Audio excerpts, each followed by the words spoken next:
Buy stocks every month or buy only when the stock price is down? Which investment strategy is better for you? In the video, we will see a study that analyzes which strategy is the best for long-term investments, dollar cost average, or buy the dip. Hi, welcome to the Holder Investor. If you want to receive more videos about investing, please consider subscribing to this channel. The dollar cost average, or DCA, is when you buy stocks in regular intervals, can be monthly, weekly, or in any other period. The key point of this strategy is that the purchases occur regardless of the asset's price. In this way, you don't need to guess if the stocks are going up or down. You will buy periodically regardless if it is a bull or a bear market. On the other hand, the buy the dip strategy is when you only buy stocks when they are going down. As the stock's price dips, it may present an opportunity to pick up shares at a discount price. The problem here is that you have to know how far the stock is going down. You need to time the market to make this strategy work.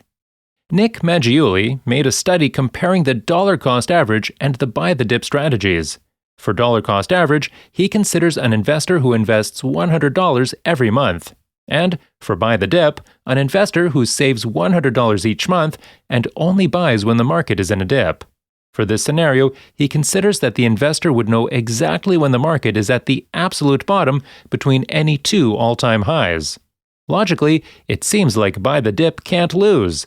If you know when you are at the bottom, you can always buy at the cheapest price relative to the all-time highs in that period.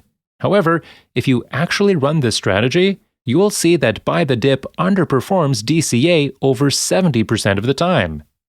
From 1995 to 2018, the buy the dip strategy overperformed the dollar cost average, but as we can see in this image, it was very close.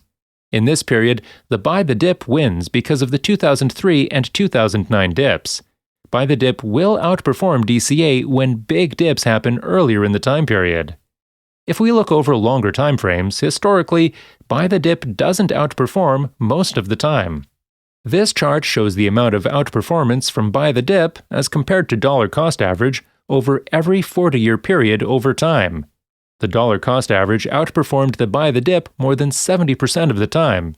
In this other image, we can see a comparison from 1975 and 2014, and DCA outperformed buy the dip. This happens because while you wait for the next dip, the market is likely to keep rising and leave you behind. JP Morgan Asset Management's 2019 Retirement Guide shows the impact that pulling out of the market has on a portfolio. From 1999 to 2018, if you missed the top 10 best days in the stock market, your overall return was cut in half. The return went from positive to negative by missing the 20 best days of the market over 20 years.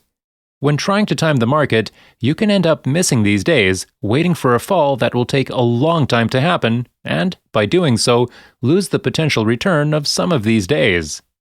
What makes the buy the dip strategy even more problematic is that we have always assumed that you would know when you were at every bottom. Unless you have a crystal ball, you will not be able to achieve that. With a variation of buy the dip, where the strategy misses the bottom by 2 months, DCA overperformed the buy the dip 97% of the time. So, I think that the best option is the DCA, as you don't have to time the market, and the study shows that it will have a good chance of overperforming the buy the dip strategy. If you like the video, please hit the like button and subscribe. Bye!